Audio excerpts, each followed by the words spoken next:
तो hello guys, आज हम फिजिक्स का यूनिट 2 करंट इलेक्ट्रिसिटी चैप्टर के बारे में कुछ इम्पोर्टेंट क्वेश्चंस, ठीक है। पूरा यूनिट के बारे में कुछ चुनेगी नहीं, इम्पोर्टेंट क्वेश्चंस लेके आया हो। 8 क्वेश्चंस है, ठीक है, लेकिन उन 8 क्वेश्चंस का हाईली चांस है बोर्ड्स में आने के लिए, ठीक है। फर्स्ट ऑफ ऑल ये यूनिट छोटा है तो ज़्यादा क्वेश्चन नहीं बने, तो चलिए शुरू करते हैं। जैसे फर्स्ट वाला डिफाइन रिलैक्सेशन टाइम, ठीक है। फिर इलेक्ट्रॉन मोबिलिटी, ड्रिफ्ट वेलोसिटी, बहुत ही कॉमन क्वेश्चन है, आने का चांसेस है। फिर electrical conductivity, define electrical conductivity, ठीक है, ऐसे टाइप के question. Then establish the relationship between electric current and drift velocity, इन दोनों के बीच का रिलेशनशिप आ सकता है। Then Ohm's law and limitations of Ohm's law आ सकता है, ठीक है। फिर ऐसा भी आ सकता है, को ग्राफ दे दे या ग्राफ बनाने को बोले कि ओम्स लॉ फॉलो नहीं करता, जैसे थायरिस्टर, ठीक है, ओम्स लॉ फॉलो नहीं करता, उसका ग्राफ बनाओ, ठीक है, तो ऐसा भी दे सकता है। Then temperature coefficient of resistance what is define, ऐसे भी दे सकते हैं। Then internal resistance of cell what is इसका expression. Then on which factors internal resistance depends, इन पे भी क्वेश्चन बन सकते हैं। मोस्ट प्रोबेबल और इम्पोर्टेंट क्वेश्चन है ये वाला, state and prove Wheatstone bridge principle using Kirchhoff's law, ठीक है, ये वाला दे सकता है, ये इंपॉर्टेंट क्वेश्चन है। तो चलो अब इनके सॉल्यूशन देखते हैं। तो फर्स्ट क्वेश्चन है define relaxation time and drift velocity. तो रिलैक्सेशन टाइम क्या होता है? It's a time difference between two successive collisions of an electron, ठीक है, two successive collisions of an electron when it is accelerated through a wire, ठीक है, एक wire के अंदर जब एक्सीलरेटेड होता है एंड दो इलेक्ट्रॉन का कोलिशन को हम कोलिशन होने के टाइम को हम रिलैक्सेशन टाइम बोलते हैं, ठीक है, टाइम डिफरेंस को। And it is denoted by tau. And drift velocity क्या होता है? It is the average velocity of free electron in a conductor due to the applications of external electric field applied across the conductor, ठीक है। It's an average velocity, किसका average velocity? Free electrons का, किसके अंदर? इन a conductor के अंदर, मतलब conductor के अंदर, किस लिए? Due to the application of external electric field applied across the conductor is called drift velocity, and it is denoted by vd. Next question, जैसे कि next question, establish the relationship between electric current and drift velocity, ठीक है। जैसे कि consider a wire of length L, cross section area A, electron density N is connected with a voltage source. Total number of free electron inside the conductor is N equal to small n into Al. Therefore, total free charge of the conductor Q equal to Ne, जो कि होगा NeAl. Then time taken by the electron to pass through the conductor T equal to L by Vd. तो इससे हम मुझे पता चल जाता है current through the conductor I equal to Q by T, इधर से I equal to Q by T इधर बैठा दिया, देन हो गया एक्सप्रेशन आ गया I equal to n e A v d. This is the expression of electric current in terms of drift velocity. First of all, जब भी कोई डेरिवेशन या रिलेशन आए, ट्राई करो कि ऐसे थ्योरी टाइप लिखो, ठीक है, तो नंबर ज़्यादा मिलेंगे। क्योंकि नहीं तो लाइन दो लाइन में ही ये पूरा खत्म हो सकता था, ये लाइन एक और इधर दो लाइन खत्म, लेकिन नहीं, मैंने पूरा थ्योरी लिखा, इधर डायग्राम भी साइड में लिखा, ठीक है, तो ऐसे करो। देन जब define electron mobility, the drift velocity developed due to the unit application of electric field is called electron mobility, ठीक है। If V D is the drift velocity develop in electron due to the electric field E, ठीक है, इसका unit होगा metre square V inverse S inverse, ठीक है। Next question,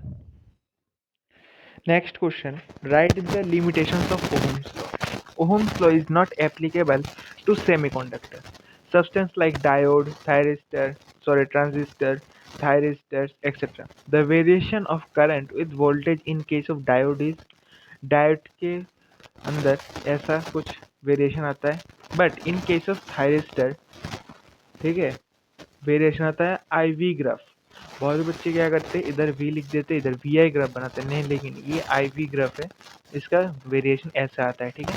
next question, है define temperature coefficient of resistance, ठीक है। Temperature coefficient of resistance क्या होता है? The increase in resistance per unit resistance due to the unit rise in temperature. क्या बोला? the increase in the increase in resistance per unit resistance due to the unit rise in temperature is called temperature coefficient of resistance of that substance.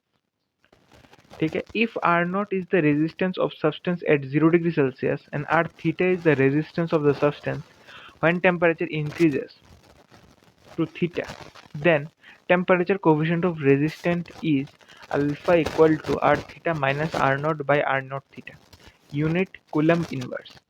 ठीक है, इसमें मैंने numericals भी किया है, इसका फॉर्मूला बहुत इंपॉर्टेंट है, न्यूमेरिकल्स भी आता है। नेक्स्ट क्वेश्चन, है what is internal resistance of a cell, find out the expression of it. The resistance offered by the electrolyte against the flow of current is known as internal resistance of a cell. It is denoted by R.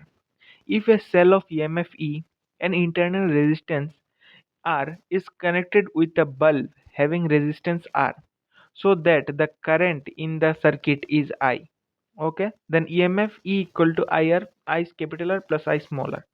इधर diagram में देख लो, there R equal to E minus V by I और I equal to E by R plus small R. इससे मैंने numericals भी किया है, देख लो, ठीक है। सेकंड वीडियो, मेरे चैनल का सेकंड वीडियो में मैंने न्यूमेरिकल्स भी किया है, इससे देख लो।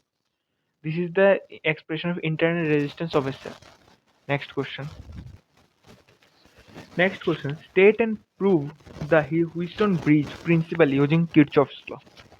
तो इसका प्रिंसिपल क्या है? प्रिंसिपल है if four resistance P Q R S, ठीक है, four resistance is connected or bounded in the four arms of a quadrilateral in such a way that a galvanometer is connected in between the two opposite corners and a source of EMF is connected. Diagram देख लो ठीक से, ठीक है। Source of EMF is connected, then क्या होगा? Then in between the other two opposite corners the number, ठीक है, मैं ऐसे कर देता हूँ, हाँ, the norm of current will flow, एक सेकंड देखने के लिए मैं ठीक से ऐसे खोल ही देता हूँ, हाँ। Then in between the other two opposite corners then no current will flow through the galvanometer when, कब होगा? कब नो करंट मतलब करंट फ्लो नहीं करेगा? जब P by Q equal to R by S. This is called null condition, ठीक है। कैसे प्रूफ करते हैं? Consider P Q R S are the resistance connected in the first arm, second arm, third arm and fourth arm respectively. जी मैंने पूरा लिख भी दिया इधर, देखो। G equal to galvanometer resistance, I1 इक्वल टू current through resistance P, I2 current through resistance R, IG current through resistance galvanometer. Therefore I1 minus IG then current through resistance Q and I2 minus IG current through resistance S।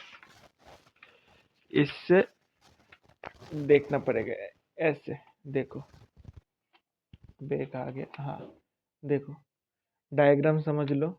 इधर ये है IG, ये है IG, ये I1, ये इस side जो current जाएगा, पास करेगा, ये होगा I1 माइनस IG। इधर से जो आएगा वो होगा I2 माइनस IG, ठीक है। फिर इधर प्रूफ किया मैंने, तो KVL लगाया, किरचॉफ्स वोल्टेज लॉ लगा दिया मैंने इधर ABDA में। तो I1P plus IGG plus minus of I2R zero हो जाएगा, तो इधर CA इक्वेशन आ गया।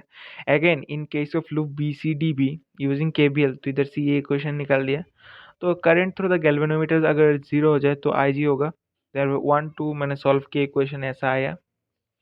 3 और 4 को जब 3 और 4 सिंप्लीफाई करूंगा तो ऐसा आएगा, ठीक है। देन लास्ट में आएगा P by Q equal to R by S.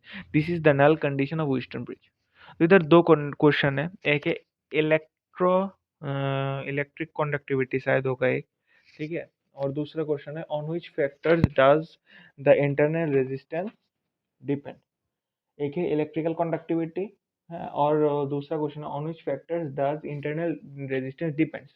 ये दो क्वेश्चन है, मैंने वो नहीं समझाया, लेकिन ये दो क्वेश्चन बहुत ही मतलब मोस्ट इम्पॉर्टेंट क्वेश्चंस है, आने का प्रोबेबिलिटी है। तो ये क्वेश्चन है, तो तुम इसका आंसर निकालो, बुक पढ़ के निकालो, निकालने के बाद कमेंट करो, ठीक है। अगर फिर भी नहीं समझे तो मेरे को कमेंट, मेरे वीडियो पे कमेंट करो, मैं उधर पूरा नोट्स विथ इसका आंसर एंड एक्सप्लेनेशन में दे दूंगा। तो आज के लिए इतना ही, बाय।